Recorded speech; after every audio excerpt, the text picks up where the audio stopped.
So today, I'm going to continue my talk series on how to get the most out of life.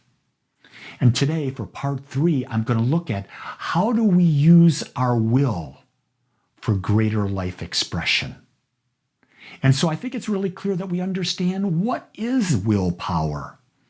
And here's my best idea on that. Willpower is the ability to keep our focus on a particular outcome.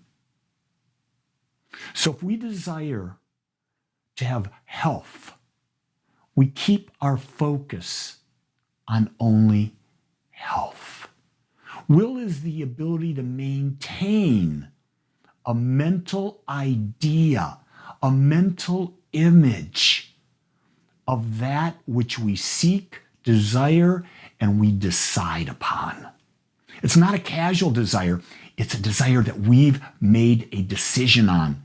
And when we make a decision, we leave no other option but that. And so the decision having been made, now we use our willpower to keep our focus. You see, will is directive, but it's not what creates. There's an infinite intelligence that creates. It's not that we will something happen, we will it, and it's done. No. Will is keeping the focus. The will holds our attention on the desired experience until the creative power has time to bring forth our demonstration through the creative process. So the will holds the image of health. As it holds the image of health, it gets implanted deeper and deeper within the creative mind, the creative power. And as it's held there, the creative power then brings it into fruition. You see, the creative process is interesting. You see, we use our mind first to form an image of what we want. We live that vision. We become that vision. Our will keeps us focused on it and our purpose, and then it gets created. The creative process is really simple. We are building a new belief. That's what the creative process is, building a new belief. But first you got to think about it. You got to imagine, what is the new belief? What is the new experience? Then you've got to get really clear on it. You've got to paint all the colors in it. You've got to create the slide, the image. So what does perfect health look like for you? It may look different than what it is for someone else. So you can't just say perfect health. You've got to be able to say, what is it? That I function at the level of a healthy, virile, 25-year-old athlete. That I have perfect assimilation, elimination, circulation, and breathing. That my body lives in homeostasis. That I'm able to do whatever I want, when I want, how I want, to have the life experience. And I'm able to travel the world, to hike the world. I'm able to bend, squat. I'm able to pick up my grandchildren. I'm able to throw them up in the air, catch them. I'm able to get up out of a Corvette. And you say, why would you say that, Lee? Do you know how low a Corvette is? You may be able to get into the Corvette, but getting out of it's a whole different thing because it's low. And you've got to have some really firm, tight, strong legs and hips because otherwise you're going to need help getting out of it. I'm making a little joke there, but it's true. Last time I went in a Corvette, I had to grab hold of the things and pull up. I said, ooh, need to do more squats here. So if you want a Corvette, build the image of the physical body of a person who can get in and out of it. Most of the time what you find is that in a lot of these sports cars, when people can afford them, it's not comfortable for them to get in and out of them. Isn't that funny? We haven't aligned ourselves to the vision. So here's what I want. The more persistent and consistent our focus, the more rapid we'll see our demonstration. This idea of persistency and consistency is true in everything in life. The more persistent and consistent you are in doing meditation, the greater you're able to pause, to reflect, to be at peace.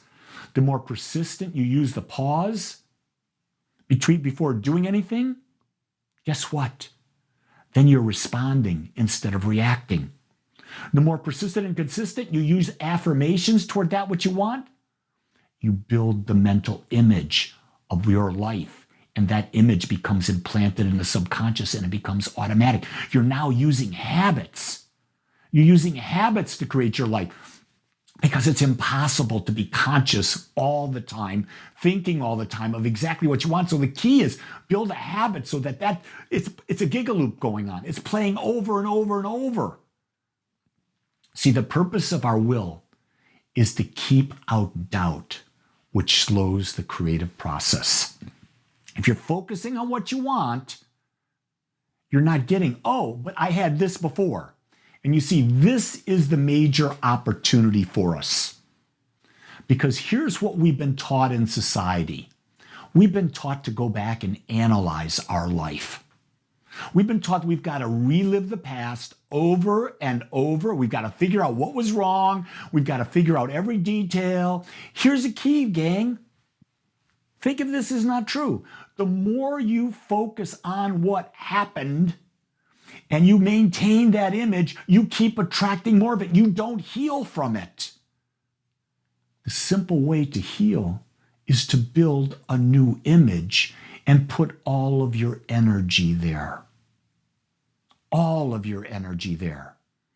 But here's what we do in society. We set up meetup groups. Meetup groups of what? Families that are children of dysfunctional families. And we get together and we talk about all of the dysfunction our family had. And everyone's got a different story. And guess what? We listen to that story. Guess what happens? It gets anchored in our subconscious mind. We're actually building the idea of dysfunction deeper and deeper and deeper into our mind, thinking that we're working on healing ourselves. I'm going to tell you, it doesn't work that way. The idea is focus on what is a functional family. What are functional relationships to you? And so I was listening. I've been listening to a book lately. Those who've been following me on a daily basis know. I've been listening to a book called Understanding Women. And there's some wonderful insights in there. And the person who's doing this is one of the leading experts on this. Been doing it for years and years and years. And there are things I disagree with. And she might come back and tell me, well, you're a man. Of course you're going to disagree. And I'm saying, I know that the men and women's brains function differently. I get that. But there comes a time when we become aware that we become personally responsible. And we can't blame it that we have been programmed like that for thousands of years. There comes a time when we have to break the program. We've got to break the domestication. Because guess what? If we can't break the domestication, then how are we individualized expressions of the infinite? How are we points of consciousness that can tap into infinite power and use it? One of the things that was brought up was the fact that in this person's perspective is that women are always connected to source. They're always connected to God. They're always connected. And I'm going, and the way the person said it is, it's associated with our feelings.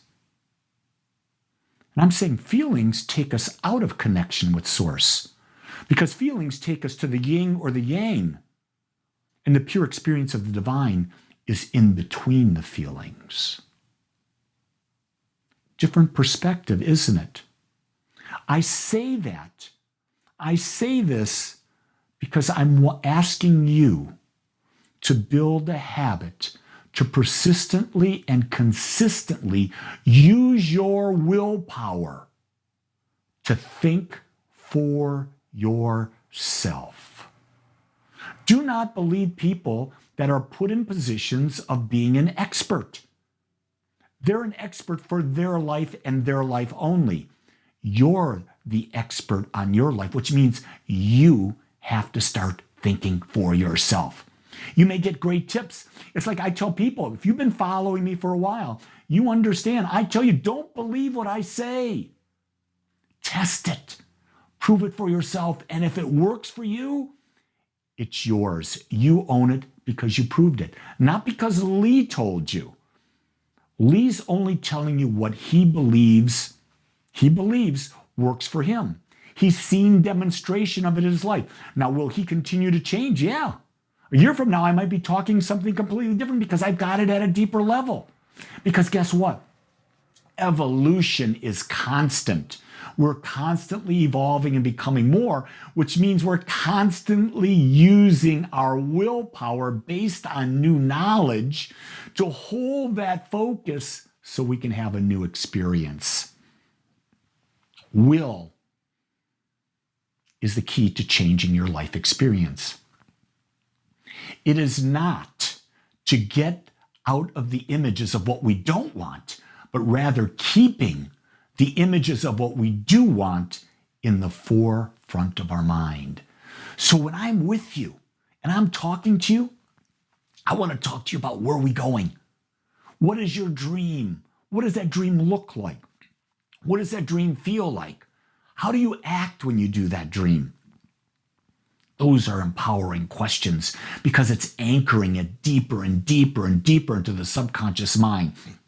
You see, when we come together and we talk about living an expansive life, everybody's benefiting from it. You know what? That's what Agape is all about. The love of God operating through the human heart.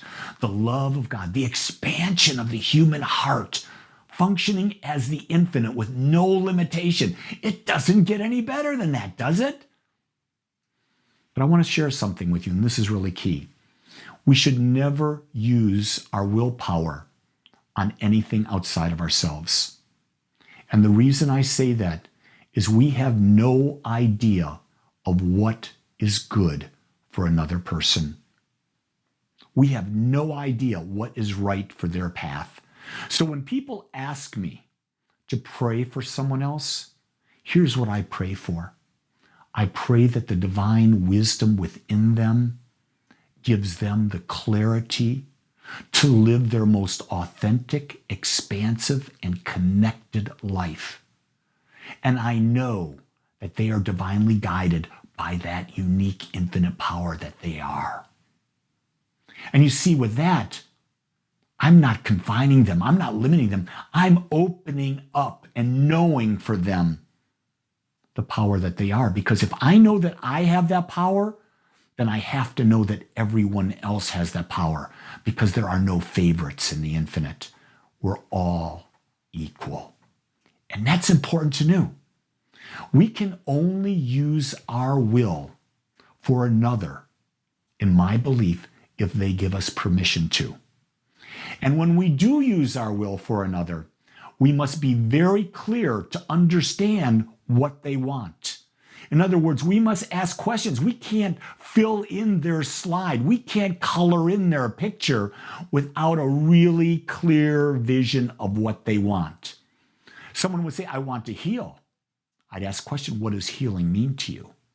Well, I want physical healing. What does that look like for you? See, because what it looks like for them may be different than what it looks like for me. Everyone has a different perspective. So when we pray for others, when we hold the vision for others, let's really get the clarity from them so that we can honor them and allow the vision for them to come true. I think it's really important. You see, the creative process starts with a dream. It starts with our dream. And our will directs the creative process to bring our dream into reality. That's why willpower is so important. It brings our dream into reality. Here's the key. Thy or my will be done. Will has been a part of our lives and was said in the ancient scriptures, thy will be done. My will be done. The key is, where will you put your focus?